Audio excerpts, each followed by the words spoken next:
I became a student of how to set goals. And sure enough, when I learned how, my whole life changed. My income, my bank account, my personality, my lifestyle, my accomplishments. Make sure your dreams are the greatest influence on your daily decisions and activities. Put another way, make sure that the greatest pull on you is the pull of the future. For your dreams to greatly influence you, for the future to pull you, your future must be well planned.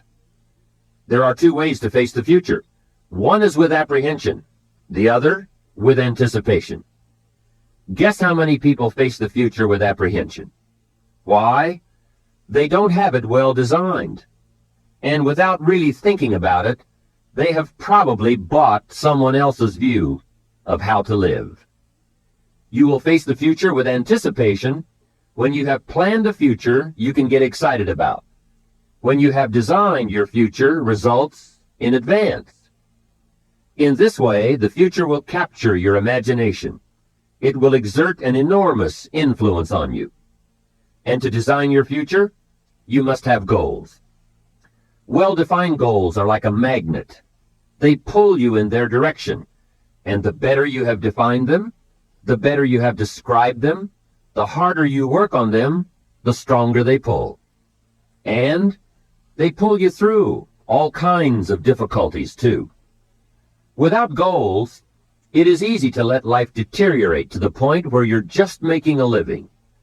It is not difficult to get trapped by economic necessity and settle for existence rather than substance. We all have a choice. We can either make a living or design a life. Mr. Show said to me, I don't think your current bank balance is a true indicator of your level of intelligence. I was happy to hear that. He said, I think you have plenty of talent and ability, and that you're much smarter than your bank balance indicates. And that turned out to be true. I was much smarter. My question to him was, then why isn't my bank balance bigger? And he said, you don't have enough reasons for accomplishing great things. If you had enough reasons, you could do incredible things. You have enough intelligence, but not enough reasons. That's the key. If you had enough reasons. In my years of study, I've also discovered this. Reasons come first, and answers come second. Life has a strange way of hiding all the answers and disclosing them only to people who have been inspired to look for them, who have reasons to look for them. Put another way, when you know what you want, and you want it badly enough, you will find ways to get it. The answers, the methods, the solutions will become evident to you. Hey, what if you had to be rich? Are there any books and tapes on the subject? The answer is yes. There are plenty of good ones. But if you don't have to be rich, you probably won't read the books or listen to the tapes. What drives us to find the answers is necessity. So work on your reasons first, answers second. Now, what are some of the reasons for doing well? It varies from person to person. I'm sure that if you did a little soul searching, you could come up with a fairly strong list of reasons why you want to accomplish great things. There are personal reasons, sometimes uniquely personal reasons. Some people do well for the recognition. Some do well because of the way it makes them feel. They love the feeling of being a winner. That's one of the best reasons. I have some millionaire friends who keep working 10 to 12 hours a day, making more millions. And it's not because they need the money. It's because of the joy, pleasure, and satisfaction that come to them from being constant winners. To them, money is not their main drive. It's not the money. It's the journey. Once in a while, someone says to me, if I had $1 million, I'd never work another day in my life. Hey, that's probably why the good Lord sees to it that he doesn't get his million. Because he just quit. Family is another reason, or motivator for doing well. Some people do extremely well because of other people. And that's a powerful reason. Sometimes we will do things for someone else that we would not do for ourselves. We are made that way. I met a man who once said to me, Mr. Rohn, to do everything I want to do around the world with my family, I need at least $250,000 a year. I thought, incredible. Could a man's family affect him that much? And the answer is, of course. How fortunate are the people who find themselves greatly affected by someone else. It's powerful. Benevolence, the desire to share, can be a powerful reason for wanting to achieve. Some people do extremely well gathering up resources, so they can then be benefactors. What has you inspired? What's got you turned off? When I found the answers to those two questions, my life exploded into change. I finally found out what negative philosophy of life I had allowed to limit me and had me turned off, and I got that cured. Then I found a long enough list of reasons to turn me on, and once the lights went on for me at age 25, they have never gone out. I've fallen out of the sky a few times, but I've never lost that drive to do something unique with my life. Now there's another list of reasons for doing well, called nitty-gritty. Those hard little reasons that can really affect your life. Sometimes it doesn't take much of a goal to start you in a brand new life direction. I now carry a few $100s in my money clip. I've had it with being broke, and I've had it with lying. I've had it with being embarrassed over not having any money in my pocket. I promised myself that day that this would never happen again. I picked a day and an amount, and I said, I'll never carry less.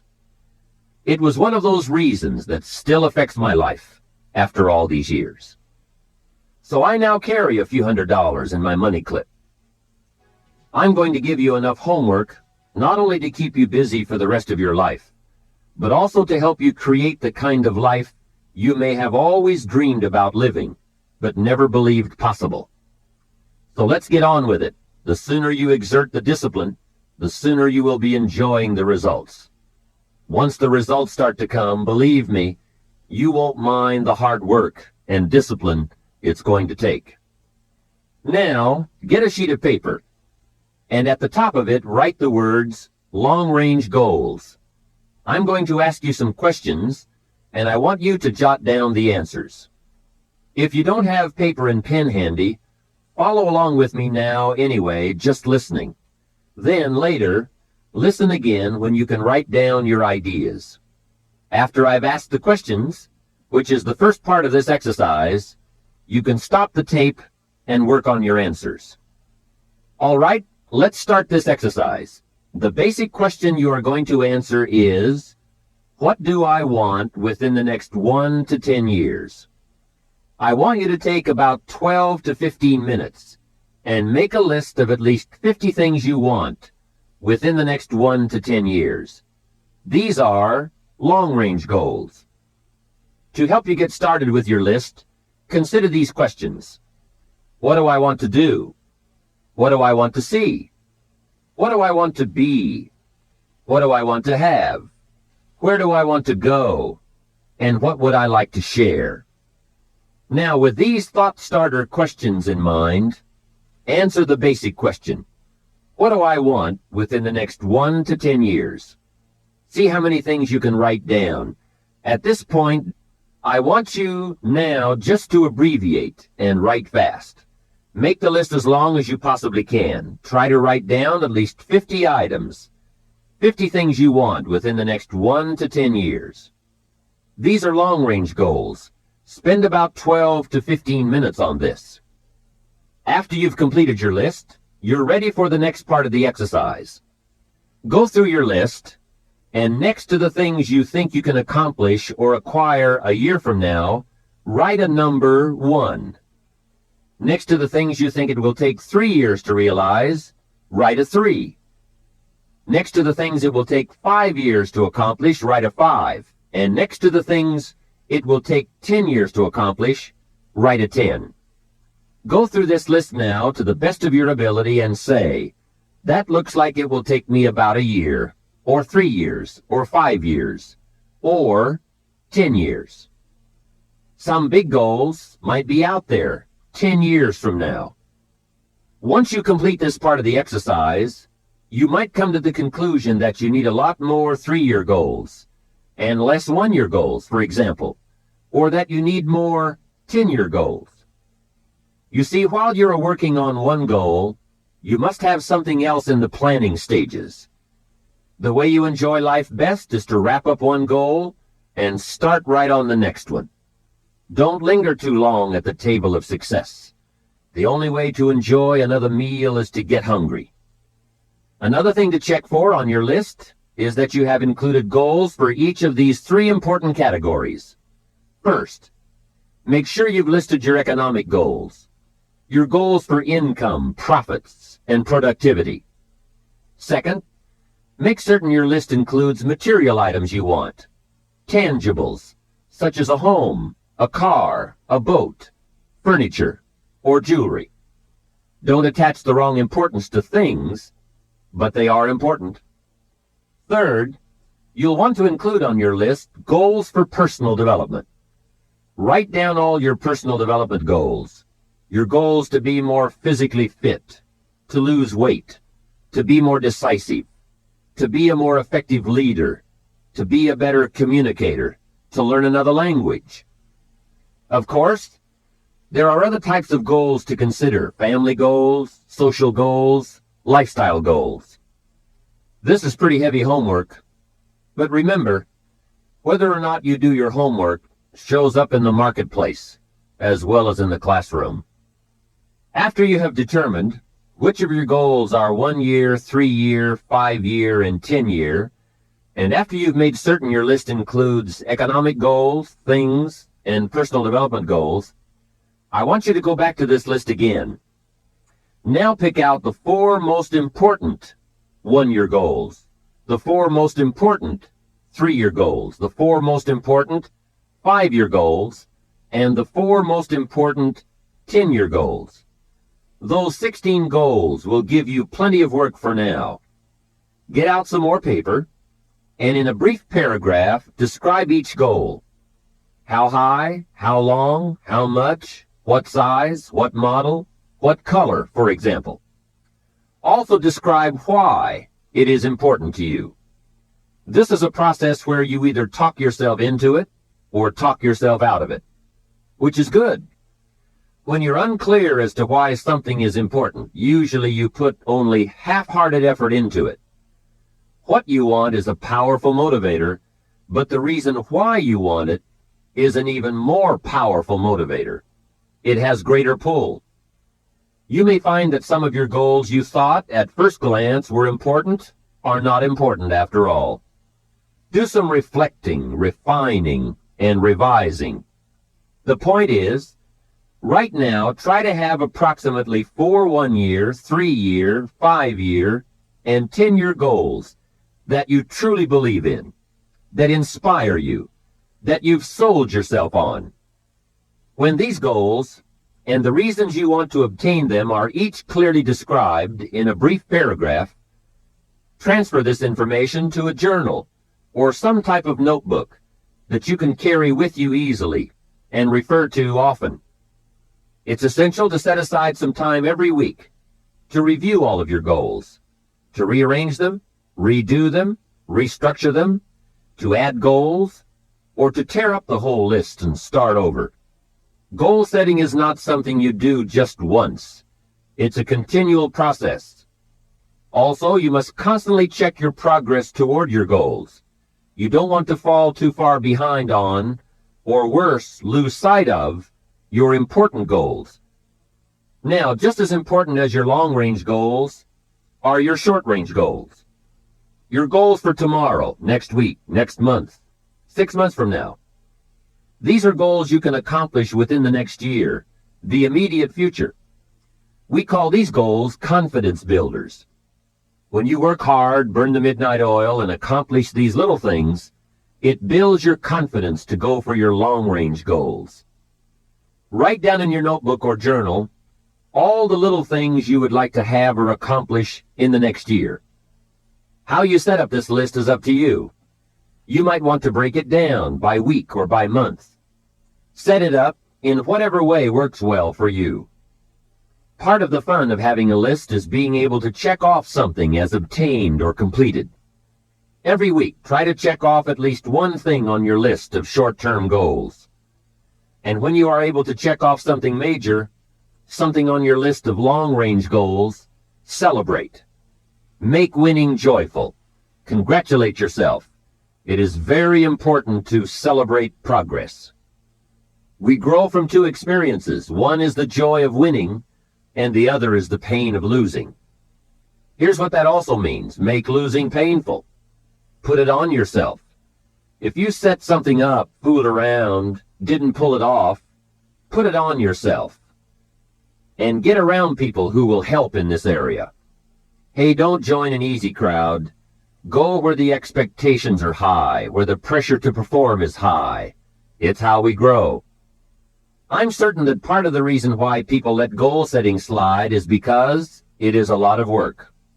As I said, you'll be constantly revising your lists of short-range and long-range goals, rearranging them, refining them, redesigning them, establishing different priorities, adding new goals, perhaps deleting others. It's interesting that so many people work hard on their jobs, but they don't work hard on their futures. They let that slide. Some people live such mediocre lives that at the end of the day, they don't know whether they're winning or losing. They just go through life with their fingers crossed. I know most people don't make definite plans, but don't let that be you. The guy says, well, you work where I work, but the time you get home, it's late. You've got to have a bite to eat, watch a little TV, and get to bed. You can't sit up half of the night and plan. And this is the guy who's behind on his car note. He's a good worker, hard worker, sincere. But I've discovered that you can be sincere and work hard all your life and wind up broke and embarrassed. You've got to be better than a good worker. You've got to be a good planner, a good goal setter. You've heard the old saying, the people who fail to plan are planning to fail. It's true. So work on your plans. Put yourself in the top few percent who put this power to work for themselves. Writing your goals down also shows you are serious. And to do better, you must get serious. You don't have to be grim, but you do have to be serious. Hey, everybody hopes things will get better, but remember, the future does not get better by hope. It gets better by plan. And hope unaided by clear plans can finally become an illness. There's a Bible phrase that says, hope long delayed makes the heart sick. It's a sickness. I used to have the illness known as passive hope. It's bad. And there's one that is even worse, and that is called happy hope. That is really bad. The man is 50, and he's broke, and he's still smiling. That's bad. So get serious. Make plans. Put them on paper. Understand that your goals, whatever they are affecting you all day long. Your goals affect your handshake, your attitude, how you feel. Your goals affect how you look, how you dress, how you walk, how you talk. All day, every day. Your personality, conversation, activity. It's all affected by your goals. I asked a man one time, what are your goals for this month? And he said, if I could just scrape up enough money to pay these lousy bills. That was his goal. Hey, I'm not saying it isn't a goal. It is, but it's such a poor goal. It certainly isn't inspiring. You don't jump out of bed on Monday morning and say, oh boy, another chance to go out and scrape up the money to pay these lousy bills. The point is that goals should be fun. They should be big, challenging, rewarding. They should allow you to grow. Remember, too, that the major purpose of having a goal is not just to acquire the goal. The major reason for setting goals is to compel yourself to become the person it takes to achieve them. In other words, attaining the goal is of secondary importance. What's far more important is what you become in the pursuit of it. The greatest value in becoming a millionaire, for example, is not the $1 million. The greatest value is the skills, the knowledge, the discipline, and the leadership qualities you acquired in becoming a millionaire. It's the experience you acquired in planning, development, strategy. It's other qualities you acquired, such as courage, commitment, and willpower, to attract $1 million. You could lose everything you attained, but you could not lose the skills, knowledge, and experience you have obtained. Even better than having is being. Here's a most important question to spend some time answering. What kind of person will I have to become to get all I want? Write down a few thoughts on that. Write down some skills you'll have to develop, for example, and some of the things you're going to have to learn. Just spend a little time writing a few sentences on this. What kind of person will I have to become to get all I want? The answer to this will give you some personal development goals. Remember that income does not far exceed personal development. All of us have to do this kind of self-examination. I have to look at my own life and say, well, here's what I want, but am I willing to become what it takes to get what I want? If I'm too lazy, if I don't want to learn, read, study, and grow to become that kind of person, then I cannot attract what I want. Now, either I have to change my wants, or I have to change myself. Here are a few more key points I'd like to share with you on goals and designing your future. First, if you don't right now feel as if you're equipped to get all you want, just remember, ability will grow to match your strong dreams. That's why the goal-setting process we've discussed is so important. The more you work on this, the more ideas you will get on how you can change, how you can grow. I am nowhere near the person I was when I met Mr. Shoaff 25 years ago. I'm not that person anymore. I've changed. There's nothing you can do about the past, but you can do a great deal about your future. You don't have to be the same person you were yesterday. You can make changes in your life, absolutely startling changes, in a fairly short period of time. You can make changes you can't even conceive of now, if you give yourself a chance. Your abilities will grow. You have untapped talents and potential that you haven't even reached for yet. And as time goes on, you'll be able to reach deeper and deeper. The first thing you'll know, you'll be able to do things you never thought you could do. You'll be able to handle things you never thought you could handle. You'll have ideas that you've never had before. All of this is sparked by the goal-setting process. When you know what you want, and you want it badly enough, the answers will come to you. I can't tell you why it works. All I know is, it works. Give yourself a chance to become all you can become, and to accomplish all you can accomplish.